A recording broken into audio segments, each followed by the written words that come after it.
Ya, ini yang kemudian menjadi pertanyaan banyak pihak. Ini sebenarnya produk apa, platform apa, bagaimana bahayanya ke depan? Kenapa kemudian ini menjadi tanda tanya besar terkait dengan perkembangan digital saat ini? Bahkan Komdigi pun juga bersuara terkait dengan hal ini.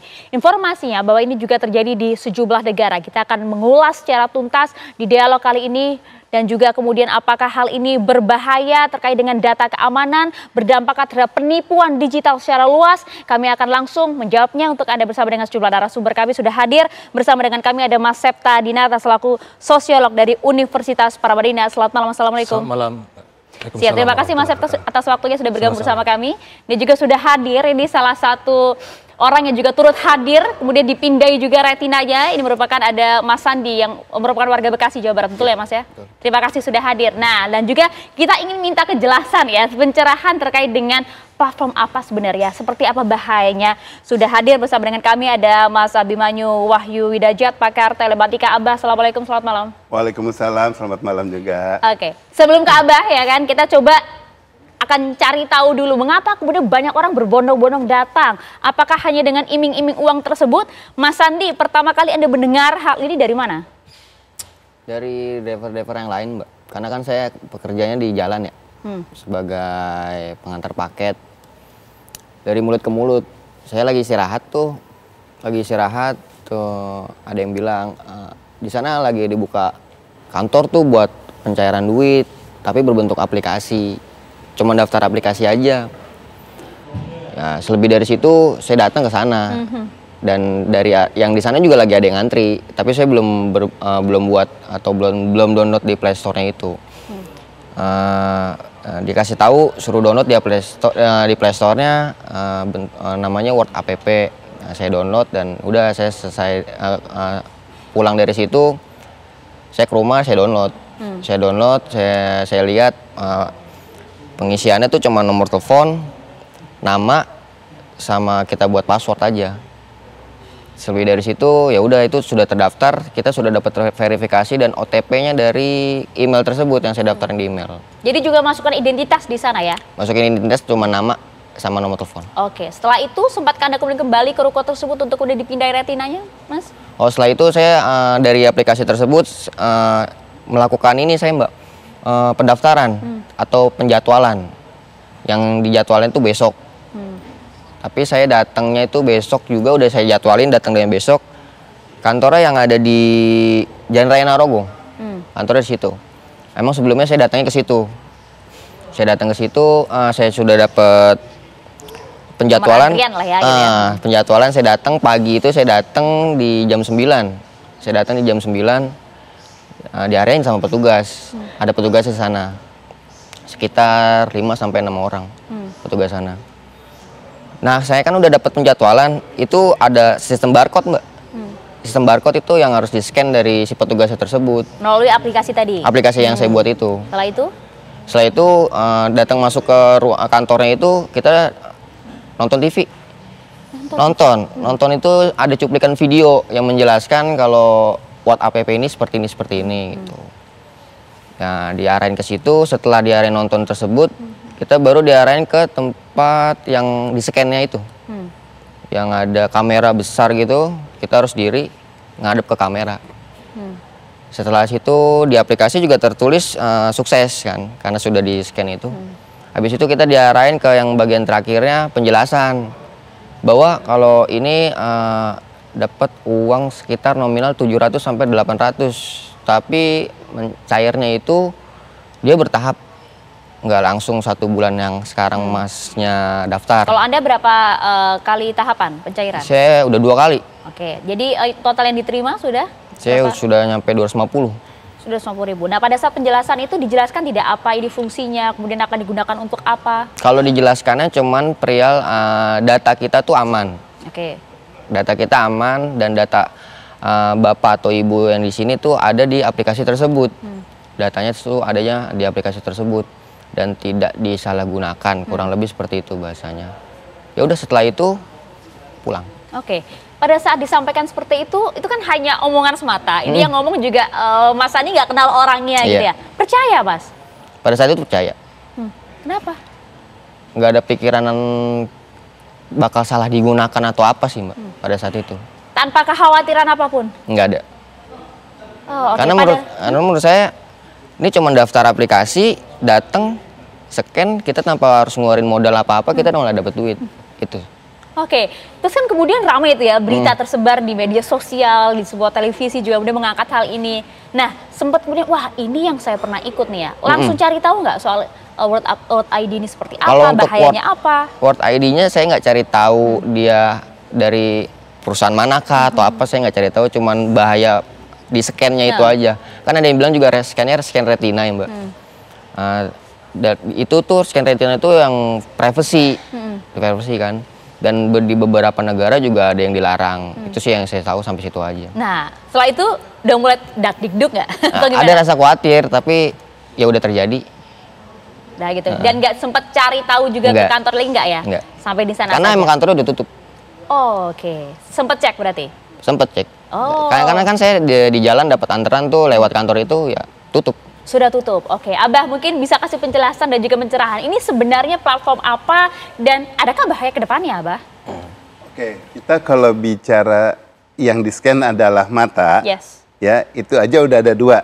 Ya, mata itu kalau untuk di-scan ada yang namanya retina scan, ada yang namanya iris scan. Kalau retina itu yang di-scan adalah pembuluhnya, pembuluh mata, dan itu scan-nya itu nggak bisa berjarak, harus dengan dekat karena harus dibikin kontras untuk kemudian kelihatan pembuluh. Karena pembuluh ini sangat unik, ya sehingga membedakan satu orang dan orang yang lainnya, ya untuk meminimalisir yang namanya FAR dan FRR, false acceptance rate dan false rejection rate, menolak orang yang benar atau menerima orang yang salah. Nah itu identifikasi dari mata. Kemudian cara kedua untuk scan adalah iris scan. Iris scan itu adalah yang di scan itu adalah penampangnya dari mata, ya. Dari situ jadi di situ juga ada keunikan posisi pupil mata dan lain sebagainya, itu keunikan dan satu orang dan yang lainnya juga berbeda. Nah itu bisa berjarak. Kalau di situ, seperti yang kalau kita lihat tadi mungkin produser kami juga bisa tampilkan kembali pada saat Mas Adi dan kawan-kawan melakukan scan wajah tersebut kan ada berjarak ya di sana. Itu ada berjarak. Kalau berjarak menurut saya berjarak itu adalah pasti iris scan bukan retina. Kok bisa ya berjarak ini ambil menangkap retina? Kenapa? Faktor cahaya dan sebagainya itu tidak membentuk suatu kontras untuk identitas si retina itu sendiri. Kok ini bisa dibilang gitu, tapi ya sudah, ini kan suatu nanti analisa ilmiah yang perlu dibuktikan. Tetapi sekarang apa gunanya biometrik di sini? Nah, Mas Sandi ya, ya Mas Sandi, bahwa biometrik di situ adalah kunci verifikasi kita untuk menambah dari kunci validasi. Bahwa kita kalau umpamanya masuk dalam satu area, kita adalah orang yang benar dengan membentukkan identitas kita. Kemudian kita memverifikasi kita bahwa kita sedang ada di sana atau kita sedang menyentuh benda tersebut. Ya contoh kalau orang masuk ke pintu bukan dia lagi mengakses loh. Dia jadi bilang adalah benar, ini adalah saya, pinnya benar, kemudian ini adalah saya orangnya, matanya di scan. Berarti saya sedang memegang benda tersebut, bendanya ada di pintu, ya saya mengakses pintu. Kuncinya gitu. Kalau di HP kan kita pengen pakai tangan kan, di situ disentuh, berarti kita sedang memegang HP-nya, kita ada menvalidasi oleh kita. Nah, saat ini divalidasi itu memastikan bahwa ini adalah diri kita yang mana nanti key-nya itu akan dijodohkan dengan kunci untuk kepentingan yang lain. Bisa kepentingan nomor KTP, bisa kepentingan mungkin tadi nomor ponsel, dia ada lain sebagainya. Atau alamat email. Nah, itu dari sana jadi kemudian divalidasikan bahwa ini orang memang adalah si pengguna yang tepat. Nah, sekarang datanya Mas Andi saat sudah di-copy, di-scan oleh institusi yang nggak jelas. Itu dia. Dalam arti secara dunia di sini nggak jelas.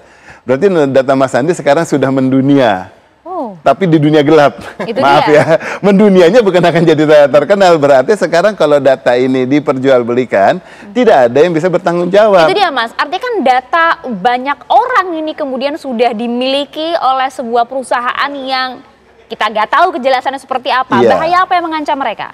Ya sekarang berarti aksesibilitas dia harus ada suatu pengakuan bahwa ada seseorang yang dalam arti ini adalah datanya identifikasi dengan tadi retinanya tersebut, itu bahwa dia masuk ke suatu tempat sebagai diri dia. Oke, bahaya yang kemudian bisa terjadi penipuan kah? Atau misalnya ada sekarang pencurian di bank dan kemudian bank mencuri, di situ ada suatu akses menggunakan retina ceritanya, banget jangan takut.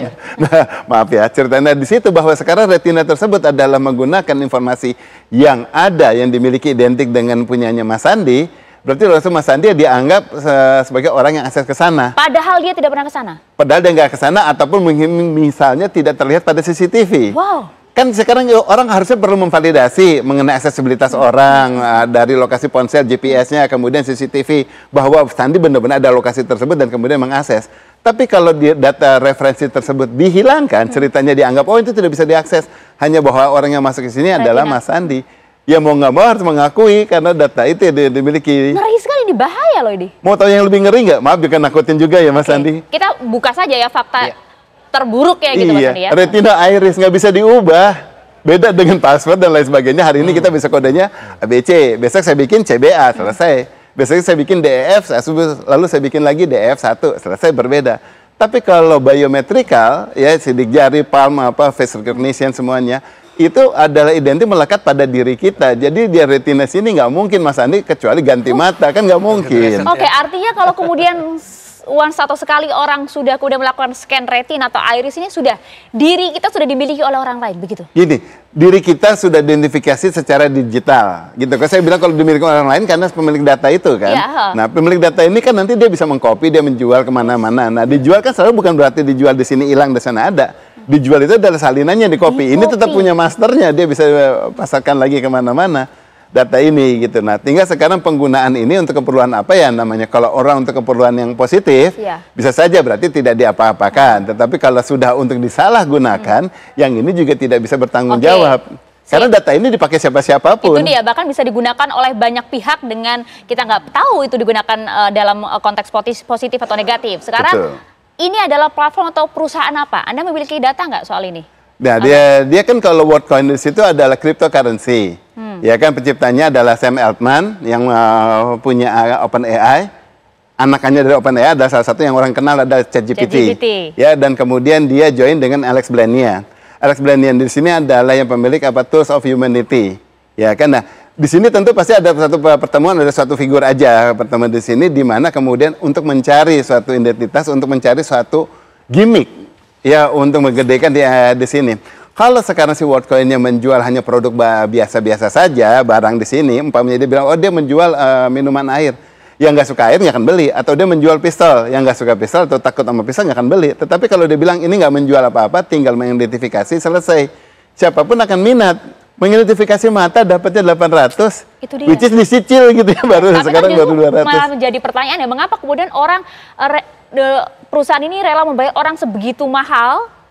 Jadi pertanyaan, apakah kemudian ini akan disalahgunakan? Itu kan yang menjadi pertanyaan, Abah. Very valued di sini. Nah, tetapi sekarang kita ngelihatnya adalah nilai ini kan belum menjadi gede yang 800, belum terbukti.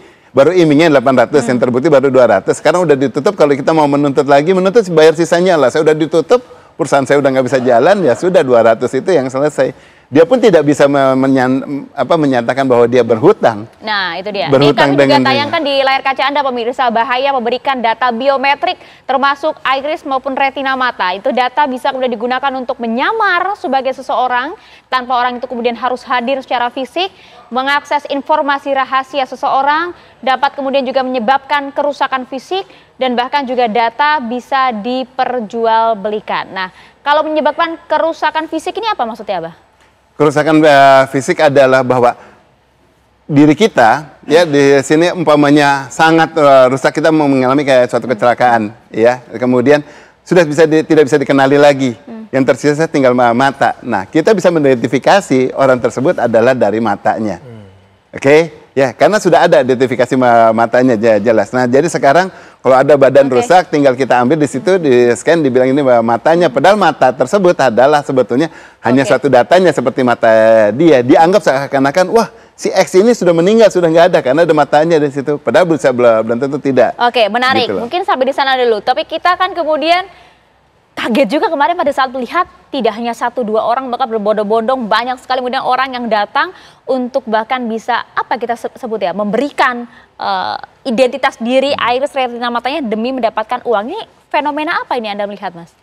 Iya, pertama saya kira ya bisa kita lihat dari how the business is conducted gitu ya. Bagaimana bisa memunculkan kepercayaan dari orang-orang banyak ini. Misalnya mereka punya kantor ya, kemudian juga dari jumlah uang yang ditawarkan, ditambah dengan ya tentu ada kebutuhan juga begitu. Dengan uang senilai segitu, itu bisa menjadi daya tarik yang sangat efektif untuk membuat orang mau memberikan hal yang sangat berharga dari dirinya, yaitu data. Nah, kemudian juga bisa dilihat di sini, saya kira kalau kita kaitkan dengan secara bisnis, sebetulnya saya tidak terlalu yakin apakah mereka yang ikut serta di sini mengerti sebetulnya logika bisnis ini seperti apa. Ya, kalau tadi kita tanya Mas Handi sih enggak gitu ya. Tidak gitu kan. Gimana sih kok bisa orang ngasih duit ke kita gitu? Terus ini mau dijual kayak gimana?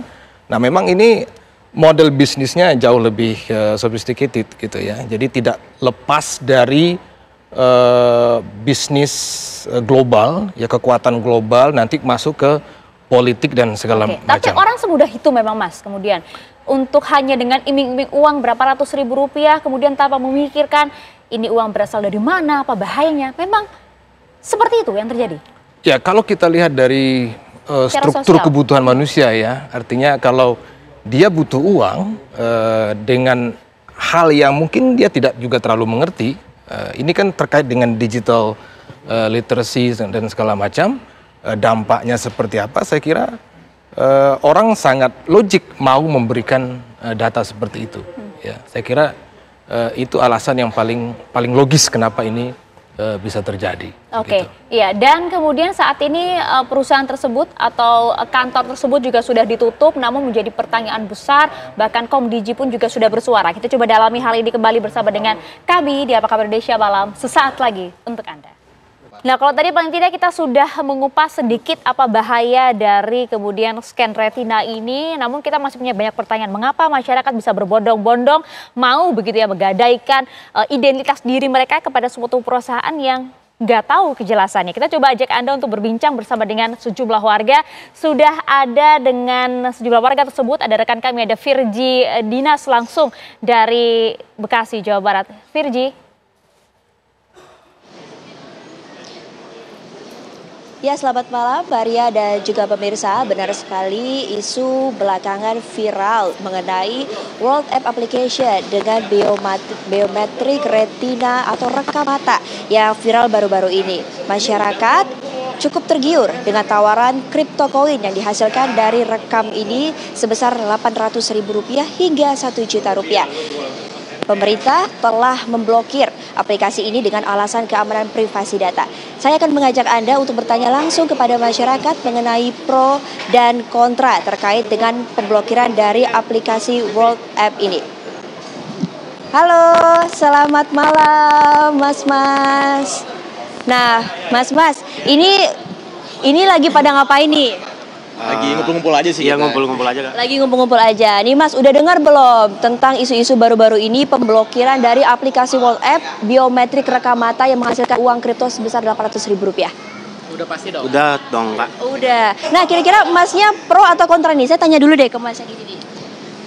Perihal pro atau kontra sih menurutku sebenarnya ini menjadi alarm sih bagi pemerintah kita. Bahwasannya kayak kita nggak akan pernah bisa menghindari hal-hal seperti ini. Karena teknologi akan selalu berkembang kan. Kayak dulu di abad 20 sampai ke 21 kita tuh takut kalau teknologi itu bakal ngambil alih seluruh kehidupan manusia. Tapi pada akhirnya ya kita masih bisa aja kontrol. Nah, sebenarnya kontrol ini yang paling penting bagi pemerintah kita sekarang ini. Jadi kita gak bisa skeptis sama hal seperti ini lagi. Dan ini menjadi hal yang penting banget sih. Dan untuk masalah privasi untuk di masyarakat itu menurut aku kayaknya semua orang juga punya haknya gitu, masyarakat gitu. Jadi kayak sebisa mungkin memang sebenarnya ini menjadi PR penting bagi pemerintah sih. Dan pastinya untuk masyarakat juga ya. Kita saling. Jadi Mas pro ya dengan pemblokiran dari World App ini? Pro ya, asalkan diperketat. Diperketat. Nah, kalau Masnya gimana nih?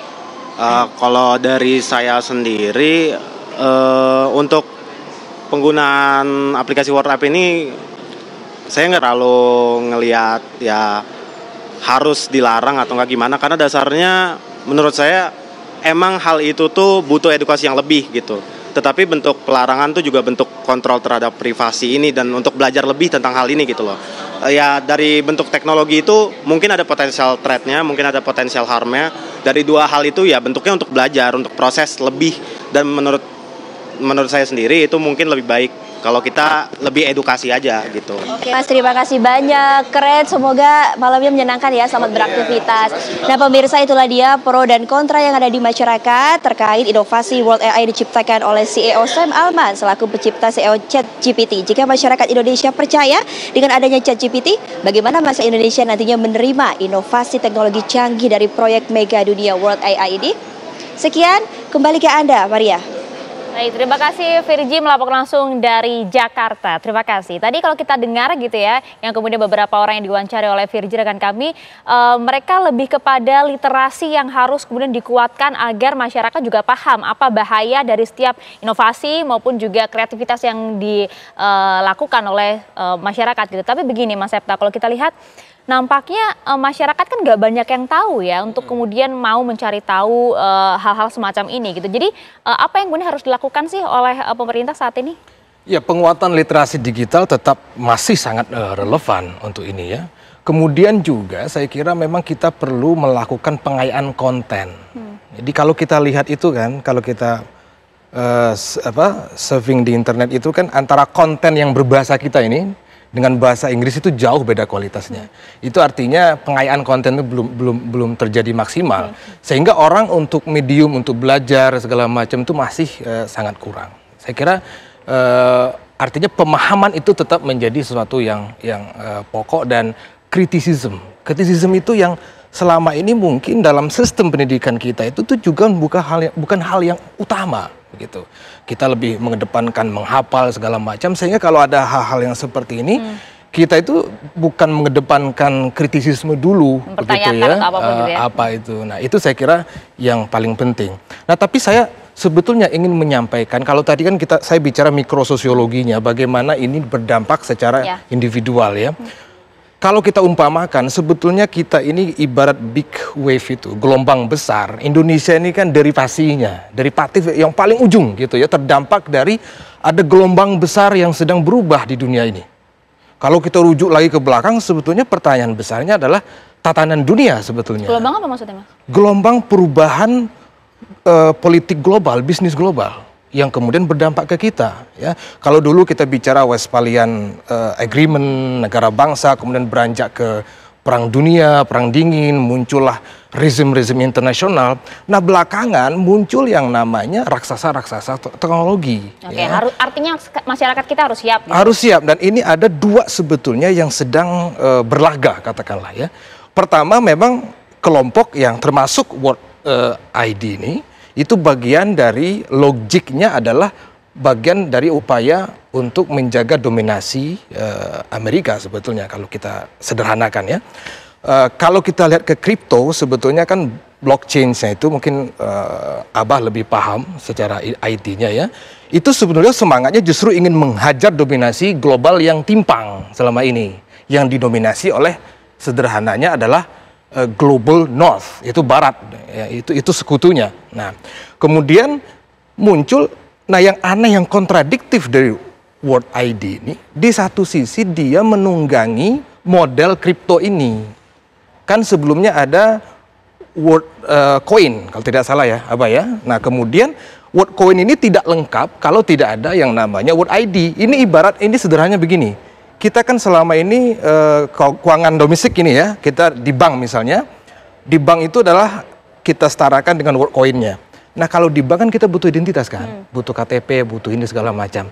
Nah, pertanyaannya kan yang belum lengkap dari sistem kripto ini kan ID-nya apa? Nah, itu dia. Gitu. Nah, mereka kemudian World Coin harus dilengkapi dengan ID ini. Nah, ID ini nanti akan menembus negara bangsa, dia akan lintas negara bangsa, dan disitulah Indonesia sebetulnya perlu agak lebih waspada, karena di sini dia mengancam kedaulatan di situ. Nah, itu dia, pemerintah kita kan juga kemudian harus tidak hanya meliterasi masyarakat ya, tapi juga kemudian juga harus berbicara mengenai hal ini. Artinya Mas Shanti, pada saat kemudian ini sudah viral gitu di media sosial gitu ya, adakah kemudian perwakilan dari pemerintah ataupun juga pihak-pihak yang kemudian meng-cross check kepada Anda, paling tidak sedikit menjelaskan mengenai hal ini?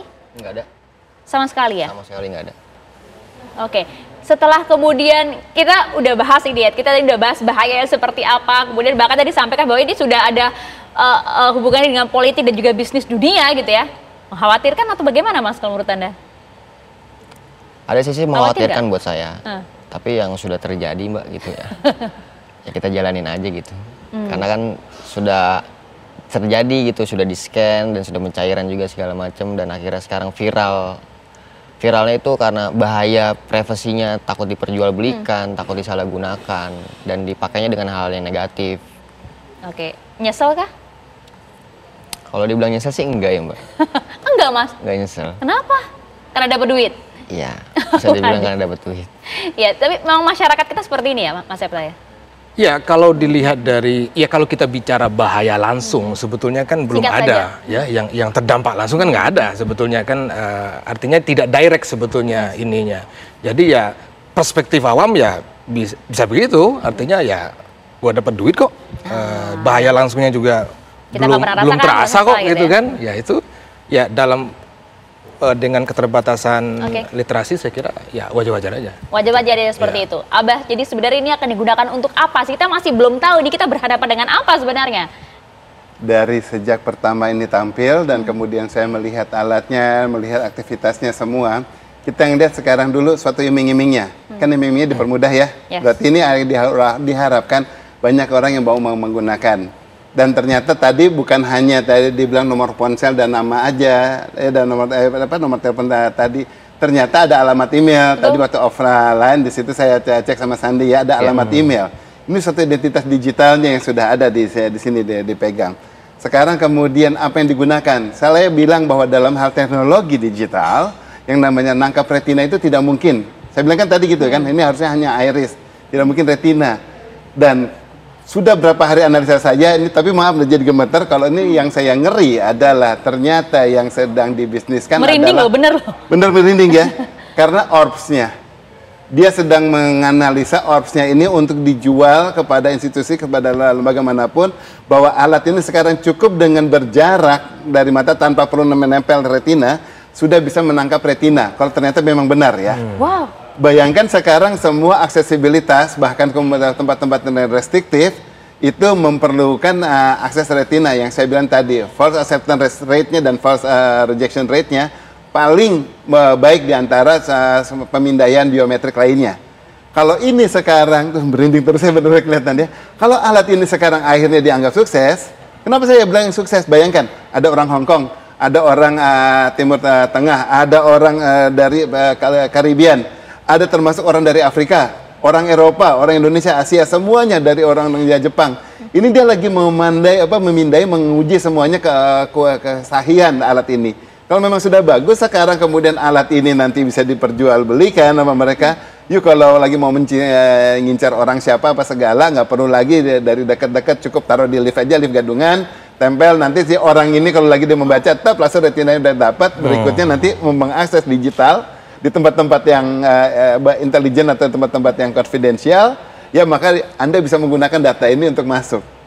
Ya kan sangat mungkin. Karena apa? Sekarang saya bilang bahwa ini teknologi memang sangat canggih kalau memang mampu tadi dibilang ya men-scan mata bukan berdasarkan iris tetapi retina dengan jarak yang sedemikian. Gitu ya. Sekitar saya lihat kan gitu ya. Berarti ini jengkal saya itu 20 cm. Nah, ini udah bisa kayak gitu. Ya kan apalagi kalau ternyata 30. Nah, sekarang mengenai penggunaan data digitalnya di sini, ya tentu itu adalah suatu tambahannya lagi, mereka sekarang jadi mempunyai data. Kan ini kalau udah dibilang nanti masuk ke pasar internasional, mereka harus memastikan bahwa masih usernya sudah ada gitu ya, udah banyak dan ini sudah bisa terbukti dan valid diuji berbagai tempat. Nah, ini adalah sebagai satu nilainya aja. Moga-moga tidak terjadi yang kita khawatirkan nanti data disalahgunakan. Ngeri sekali loh itu Abah kalau kemudian kita bisa petakan dampak ke depannya karena Makanya data diri dan juga data digitalnya mereka Iya. sudah miliki dan kalau sudah terjadi seperti Mas Adi tadi sampaikan, ya sudah terjadi, saya mau harus seperti apa? Nah, mungkin Abah bisa menjawabnya sesaat lagi ya, kami akan kembali untuk Anda. Pindai mata, keamanan data berbahaya. Nah, ini yang kemudian menjadi pertanyaan kita semua gitu ya. Apakah kemudian ini juga dikhawatirkan oleh Mas Andi tadi? Tapi begini Mas, seperti yang Anda sampaikan ini sudah terjadi gitu ya. Mau bagaimana lagi? Tapi kalau dari lubuk hati terdalam gitu ya, pengennya seperti apa sih? Pengennya sih ada wawasan aja tentang yang terjadi untuk scan mata atau scan retina itu gitu. Dampaknya tuh seperti apa mungkin dari pemerintah atau dari Komdigi gitu kan. karena kan yang memblokirkan Om Digi. Yes. Kita pengen tahu gitu yang sudah menjadi korban itu harus seperti apa langkahnya ke depannya. Karena kan emang beberapa mungkin ada rasa kekhawatiran dari yang sudah melakukan hal tersebut kan, karena iming-imingnya masalah duit. Biar ada pemerintah tuh biar ada informasi aja sih Mbak, yang lebih detailnya tuh nanti kamu bakal kayak gini loh ke depannya, kayak gini-gini loh gitu. Oke, nah pemerintah kita sudah cukup tidak sih langkahnya saat ini Abah? Pemerintah sih upayanya ada, tetapi cukup aja belum. Sebetulnya kita lebih harapkan adalah kalangan sosial media.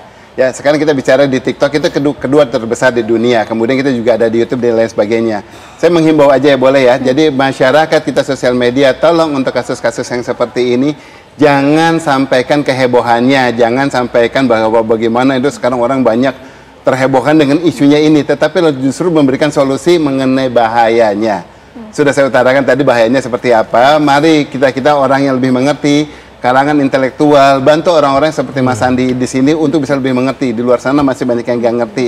Tadi aja bilangnya kan barcode. Saya yakin bukan barcode, sebetulnya itu namanya QR code. Karena sekarang udah nggak ada barcode yang di sini, yang kotak, betul kan bentuknya kotak. Nah itu yang namanya QR code. Nah kalau orang dimudahkan lagi dengan dibilang dengan istilah-istilah yang agar mengiming-imingi bisa, akan lebih banyak korban lagi dan negara kan orang kita. Oke, lah kalau sudah banyak seperti ini, apa yang bisa mereka lakukan, Abah? Nah, kalau dari mereka kan nggak ada. Dari mereka tadi dibilang kan udah pasrah karena tadi ada faktor finansial. Tapi baru dibayar 200 sudah puas ya kan, dan tahu ini masih akan berkembang. Nah, mari kita yang kalangan intelektual di sini yang mau ayo dong saling bergabung. Ya kita menyatu, kemudian kita bikin solusinya. Solusi saya nggak harus mengimbau pakai cara saya, nanti siapa Abah gitu kan. Lebih baik ayo kita duduk bareng bentuk FGD, kemudian kita bantu Komdigi, kita bantu lagi kalangan yang lain, yuk kita bentuk paling tidak untuk sosialisasikan kepada masyarakatnya. Untuk jangan sampai korban yang baru sedikit ini jadi korbannya banyak, hanya diiming-imingi, apalagi kalau udah mulai menular ke usaha-usaha yang lain, juga mau menumpang dengan cara yang kayak gini, karena tahu ini dimudahkan gitu loh. Itu yang tadi juga menjadi harapan dari Mas Andi sih ya, paling tidak ada wawasan lah untuk mereka gitu ya.